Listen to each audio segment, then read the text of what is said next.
Today, I asked my guest to respond to the critics around the push to provide voting precincts and voter education inside of jails for those who are awaiting trial and yet to be convicted of anything, and for those who are only convicted of misdemeanors. And I echo their sentiments completely.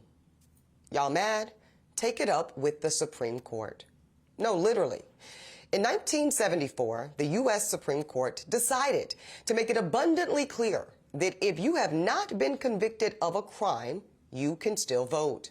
And why in the world wouldn't that be the case? Again, per our United States Constitution, we all enjoy the presumption of innocence until a trier of fact proves otherwise. And even then, the U.S. Supreme Court holds that if the conviction is merely for a misdemeanor, then that indicates that the crime was a relatively low level and that you can still vote.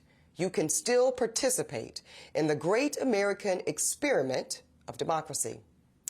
Speaking of democracy, it is not lost on me that most of the folks walking around big mad at the thought and implementation of pretrial inmates or those guilty of a simple misdemeanor are the same white MAGA crowd that love to puff up their chest and brag about being a patriot.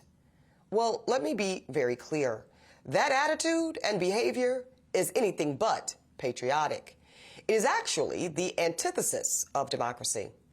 What it is a blatant attempt of suppressing American voters who have the exact same constitutional right to the ballot as everyone else.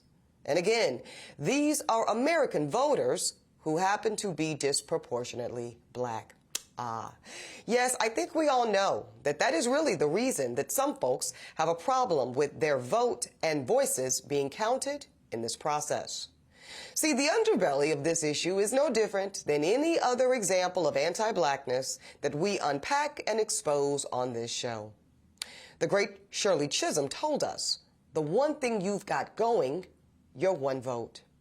And if we, as America, are to attempt to be the shining example of democracy to the world that we both claim and aspire to be, then all qualified American voters, including the ones that are in custody that have yet to be convicted of anything, and the ones that are only convicted of misdemeanors, need to be heard.